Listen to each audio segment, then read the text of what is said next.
Hello दोस्तों, नमस्कार। स्वागत है आपका एक बार फिर से मेरे व्लॉग में। तो दोस्तों चलो आज आपको लिए चलते हैं स्वर्ग में। जी हाँ, हम जा रहे हैं सशरीर स्वर्ग में। आपने सुना ही है बद्रीनाथ धाम का नाम। तो बद्रीनाथ धाम को भू बैकुंठ कहा जाता है। भू का मतलब धरती और बैकुंठ का मतलब स्वर्ग। तो जो बद्रीनाथ धाम है वो इस कलयुग का स्वर्ग है और वहाँ पे जाने से सारे पापों से मुक्ति मिलती है और वहाँ पे पूजा पाठ करने से पितृ लोगों को मोक्ष की प्राप्ति मिलती है। तो दोस्तों ये रहा जोशीमठ और जोशीमठ में देखो चोटियों में बर्फ़बारी हो चुकी है और अक्टूबर का मौसम बहुत ही ठंडा है, लेकिन धूप भी बहुत अच्छी खिली हुई है।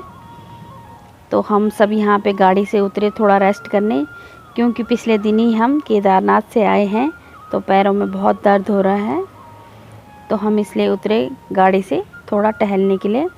और ये देखिए अलकनंदा कितनी अच्छी लग रही है। और हाँ, मैं अभी जोशीमठ के नीचे की साइड जो पुल है बद्रीनाथ जाने के रास्ते में, यहाँ का नाम मैं भूल गई हूँ, पता नहीं क्या था। तो देखिए कितनी सुंदर लोकेशन है, कितने अच्छे पहाड़ हैं और मौसम देखो कितना साफ़ है। तो हमने यहाँ पे फ़ोटो वगैरह खिंचवाई और फिर बढ़े हम आगे की तरफ। और बद्रीनाथ जाने की रोड बहुत अच्छी हो चुकी है, हालांकि बन रही है, चौड़ी हो रही है, लेकिन थोड़े बहुत अच्छी हो चुकी है अब। और ये देखिए कितने अच्छे नज़ारे हैं कुदरत के। तो आज हम जाएंगे बद्रीनाथ धाम के दर्शन करने और काम अभी चल रहा है। ये मशीनें लगी हुई हैं जगह जगह पे और रोडें चौड़ी हो रही हैं। रोड तो पहले से ही ठीक थी, लेकिन इन रोडों का चौड़ीकरण हो रहा है ताकि जाम वगैरह न लगे, इसलिए रोड वैसे काफ़ी चौड़ी हो चुकी है, बस थोड़ा अभी कच्ची रोडें हैं, कहीं कहीं पे मलबा वगैरह आ रखा है। और ये देखिए ऊंचे ऊंचे पहाड़, बहुत ही सुंदर रास्ता, पहाड़ों को काट काट के रोडें बनाई गई हैं। जब शुरू में रोड बनी होगी तो पता नहीं कैसे बहुत दिक्कत आई होगी। अब तो जो रोडें बनी हुई हैं बस उन्हीं को चौड़ा किया जा रहा है ताकि रास्ता बहुत अच्छा हो सके। और हनुमान चट्टी से आगे तो रास्ता बहुत अच्छा हो गया है, रोड बहुत चौड़ी हो गई हैं। और लीजिए ये देखिए मेरा बेटा, बद्रीनाथ धाम में हम पहुंच चुके हैं और यहाँ से होते हैं बद्रीनाथ जी के पहले दर्शन। जय हो बद्री विशाल की। ये देखिए एक झलक, प्रथम झलक यहीं से होते हैं बद्रीनाथ जी के। और यहाँ पे भी बहुत काम लगा हुआ है। आने वाले टाइम में न जाने कैसा स्वरूप होगा यहाँ का, मास्टर प्लान के तहत बनाया जा रहा है। देखते हैं आने वाले सालों में क्या होता है। और यहाँ पे देखिए बहुत सारी दुकानें, आपको प्रसाद वगैरह सब कुछ मिल जाएगा यहीं पे।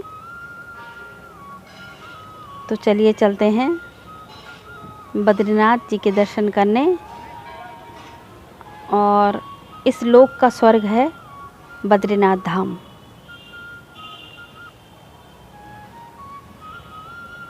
अलकनंदा नदी नीचे और बर्फ़ पड़ चुकी है और 3 बजे के बाद तो यहाँ पे बर्फ़बारी शुरू हो जाती है। तो हम लोग जल्दी जल्दी गए और मंदिर पूजा भोग लगने से पहले हम मंदिर में पहुँच चुके थे। फिर हमने वहाँ पे पूजा करवानी थी। ये देखिए, जय हो बद्री विशाल की।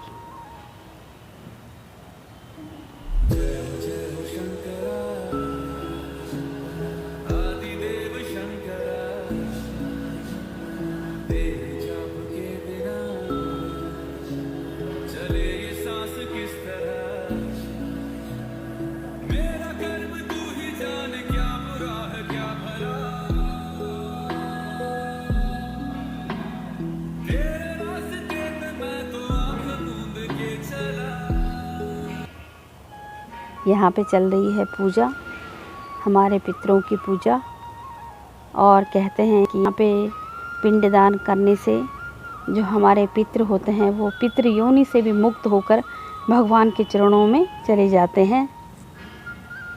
84 लाख योनियों में से एक पितृ योनि भी कहलाती है।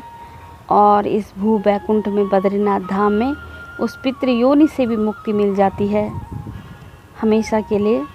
और जो भी पितृ हैं वो भगवान जी के चरणों में समर्पित हो जाते हैं। और यहाँ पे है कपाल शिला, ये देखिए यहाँ पे अलकनंदा बिल्कुल ग्लेशियर से निकलती हुई बहुत ही निर्मल और बहुत ही पावन है। जय हो बद्रीनाथ धाम की।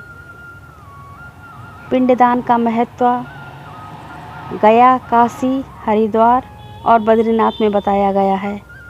तो कहते हैं कि गया में जब पिंडदान होता है तो पैर के अंगूठे के बराबर, और काशी में जब पिंडदान होता है तो घुटने के बराबर, और हरिद्वार में जब पिंड होता है तो कमर के बराबर, और बद्रीनाथ धाम में जब पिंडदान किया जाता है तो पितृ पूरे सर तक उनका उद्धार होता है और वो मोक्ष की प्राप्ति करते हैं। तो बद्रीनाथ धाम में पिंडदान का ज़्यादा महत्व है। गया, काशी, हरिद्वार से भी ज़्यादा बद्रीनाथ धाम में पिंडदान का महत्व बताया गया है।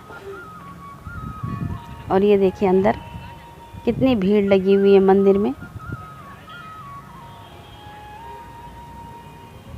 बस यहाँ पे आकर तो जाने का मन ही नहीं करता है बिल्कुल भी। परिक्रमा करके हमने आरती वगैरह ली और मंदिर के दर्शन किए अच्छे से। काफ़ी देर तक खड़ी रही मैं अब की बार अंदर। लोगों ने बहुत धक्के दिए लेकिन मैं दर्शन करके ही आई। आरती ली बाद में और परिक्रमा की, सब जगह भेंट लगाई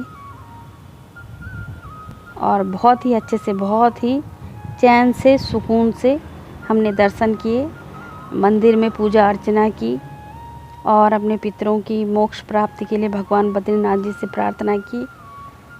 और ये देखिए लाइन, बहुत लंबी लाइन लगी थी लेकिन हमें भी दर्शन हो गए थे। ये देखिए भव्य मंदिर है बद्रीनाथ जी का और उतनी ही भव्य मूर्ति है अंदर। शालिग्राम रूप में उनका विग्रह है वहाँ पर। बहुत ही शांतिपूर्ण। बस यहाँ आकर तो ऐसा लगता है कि वाकई में हम स्वर्ग में हैं। और आसपास की सारी चोटियाँ बर्फ़ से ढकी हुई थी और बहुत ठंडा हो रहा था, बहुत ही ज़्यादा ठंडी हवाएं चल रही थी। इंसान कब जम जाए पता नहीं। पिछली बार मैंने यहाँ पे भगवान बद्रीनाथ जी की आरती स्वयं गाई थी, तब हम रात को पहुँचे थे। तो आप भी दर्शन कीजिए भगवान बद्रीनाथ जी का और आप सब पर भगवान बद्रीनाथ जी का आशीर्वाद बना रहे। आप सब के लिए मंगल कामना करती हूँ।